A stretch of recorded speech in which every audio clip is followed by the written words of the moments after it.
Cada 4 años todos estos hijueputas cacarean la misma huevonada y quiero que me pongan mucha atención a esto tan importante que voy a explicar de aquí en adelante. ¿Sabe por qué eso de acabar con la corrupción nunca se logra y nunca se va a lograr? Por una sencilla razón. Escúchela muy bien y grábesela en la testa porque esto es lo único que quiero que aprenda en este video. Aquí le va. Un presidente no puede acabar con la corrupción porque un presidente hace parte de la rama ejecutiva y la rama ejecutiva no hace las leyes. Lo voy a repetir una vez más para que se le quede grabado en la cabeza. Aquí va, apréndaselo. Un presidente no puede acabar con la corrupción porque un presidente hace parte de la rama ejecutiva y la rama ejecutiva no hace las leyes. Escuche muy bien esto que voy a decir. Para acabar con la corrupción lo que se tiene que hacer es emitir leyes que sancionen a los corruptos, que los metan presos de por vida, que los hagan responder con su patrimonio por lo que se robaron y que los inhabiliten de por vida para volver a ocupar cargos públicos. Y resulta que esas leyes las propone en su mayoría, las debate y las aprueba la rama legislativa, es decir, el Senado y la Cámara. Para acabar con la corrupción no necesitamos un buen presidente. Para acabar con la corrupción necesitamos es un buen Senado y una buena Cámara de Representantes. Para acabar con la corrupción necesitamos un Congreso de gente decente y ética que haga leyes en contra de los corruptos. Pero el problema es que el Congreso de Colombia lleva años lleno de ratas que dictan leyes a favor de los corruptos. Todavía hay gente pensando que al país lo salva un solo pendejo al que le cuelgan la banda presidencial. Ya tuvimos a este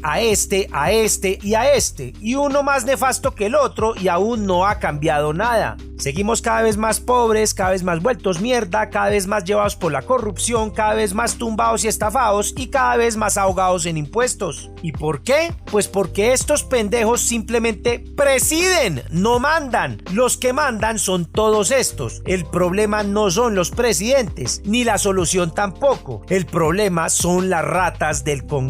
Mire, le voy a colocar un ejemplo. Suponga que nos conseguimos al hombre más inteligente y honesto del mundo y lo ponemos de presidente de Colombia. Y digamos que este presidente está súper conectado con el pueblo y escucha todos sus problemas y sus indignaciones. Entonces arranca el presidente a proponer proyectos de ley ante el Congreso para erradicar la corrupción. Proyectos como aumentar las penas para los corruptos, que los crímenes de corrupción no sean escarcelables, que los crímenes de corrupción no prescriban, obligar a los corruptos a responder con su patrimonio, etc. También empieza a proponer menos salario para los congresistas y que no tengan 4 meses de vacaciones sino 2, y a proponer que la educación y la salud sean derechos fundamentales y a quitarles presupuesto a la guerra para invertirlo en infraestructura para que los campesinos tengan mejores medios para hacer llegar sus productos a las ciudades y todas esas vainas. Entonces básicamente se nos apareció el Mesías, todo muy bonito, se nos apareció el salvador de este país, una maravilla esta vaina. De la misma manera que el narcomarrano pasó un proyecto para ponerle IVA a toda la canasta familiar llamado reforma tributaria, nuestro presidente, el hombre más honesto e inteligente del mundo, pasa un proyecto anticorrupción, pro educación, pro salud, pro desarrollo, etcétera, etcétera, etcétera, todo lo bello de esta vida. Pero entonces resulta que el Congreso, el grupo de personas elegidas por el pueblo para representarlos y tomar decisiones, está lleno de ratas corruptas. ¿Y qué pasará?, se pregunta usted. Pues es muy obvio, cuando pasan un proyecto de ley para cadena perpetua en caso de corrupción, ellos dicen que no porque les afecta negativamente, no los deja robar y entonces el proyecto no pasa. Cuando pasan un proyecto de ley para que ni los políticos ni sus familiares puedan licitar y apropiarse del erario, ellos dicen que no y se hunde la ley. Cuando pasa un proyecto para que los crímenes que cometan ellos no sean escarcelables y no prescriban, pues ellos votan que no y se muere la ley. Y así sucesivamente con cualquier proyecto a favor del pueblo y en contra de los zampones corruptos. De la misma manera, estas ratas asquerosas también pueden proponer leyes, ¿no? Entonces, cuando alguno de estos zampones propone que a todos los congresistas les suban el sueldo, adivine cómo van a votar. Entienda una cosa, mientras el Congreso esté plagado de ratas y zampones que se roban todo, que se suben el sueldo y que crean leyes para protegerse ellos mismos en caso de que los pillen robando, nada va a cambiar. No importa a quién pongamos de presidente, si los que hacen las leyes son unos corruptos, como ha pasado siempre en Colombia, nada va a mejorar.